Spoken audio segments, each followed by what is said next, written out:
FBI amount இந்திய மார்க்கெட்டில் comeback கொடுத்தும் கூட ஐடி செக்டர் ஃபால் ஆகுது. இதில் தான் ஹிடன் சிக்னல் இருக்கான்னு இந்த வீடியோவில் பார்ப்போம். பிப்ரவரி ஃபர்ஸ்ட் 13 டேஸில் மட்டும் 20,000 crores எஃபிஐ பணம் இந்திய மார்க்கெட்டில் வந்திருக்குது. அதே சமயத்தில் ஐடி செக்டர் 8.2% ஃபால். ஐடியில் மட்டுமே 8,000 crores நெட் செல்லிங் கம்ப்ளீட்டாக நடந்திருக்கு. அதுபோக 336 ஸ்டாக்ஸ் ஓவரால் ஃபால். இதுலேருந்து நம்ம என்ன தெரிஞ்சுக்கலாம் அப்படின்னா, ஃபாரின் மணி உள்ள வரது பாசிட்டிவான நியூஸ் தான். இந்திய மார்க்கெட்டுக்கு அது நல்லது தான். ஆனால் அதை மட்டுமே நம்பி பிளைண்டாக என்ட்ரி கொடுத்தா என்ன ஆகும் அப்படிங்கிறது ரீசெண்ட் டேஸில் நம்ம கிளியராக புரிஞ்சுக்கலாம். ஏன் அப்படின்னா, ஃபாரின் மணி உள்ள வருதுன்னா அவங்க எந்த செக்டாரில் வராங்க, எவ்வளோ அமௌண்ட்டுக்கு வராங்க, என்ன பிளான் வராங்கிற டேட்டா நம்ம டெய்லியுமே நம்ம நோட் பண்ண முடியும். அதை நோட் பண்ணி வச்சுட்டு தான் அதுக்கு ஏற்ற மாதிரி தான் நம்ம பிளான் பண்ணணும். முக்கியமாக ட்ரேடர்ஸ் ஃபாரின் மணி உள்ள வருதுன்னு தெரிஞ்ச உடனே ட்ரேடர்ஸ் வந்துட்டு அதை பாசிட்டிவாக எடுத்துட்டு மார்க்கெட்டு புல்லிஷாக தான் போகும்னு நினச்சிட்டு பிளைண்டாக போவாங்க என்ட்ரி.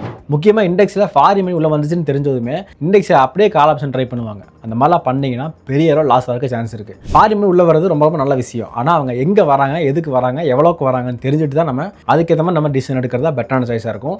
எதுவுமே கம்ப்ளீட்டாக டேட்டா இல்லாமல் பிளைண்டாக போகிறீங்கன்னா அது உங்களுக்கு மிகப்பெரிய டேஞ்சராக வரக்கு சான்ஸ் இருக்குது. டேட்டாவை கையில் எடுத்துகிட்டு தான் இன்வெஸ்ட்மெண்ட்டோ ட்ரேடிங்கோ எதாக இருந்தாலும் டேட்டாவோட போனால் மட்டும்தான் நம்மளால் ப்ராஃபிட்டபிளாக இருக்க முடியுங்கிறத மறந்துடாதீங்க. தேங்க்ஸ் ஃபார் வாட்சிங் கைஸ். தேங்க்யூ.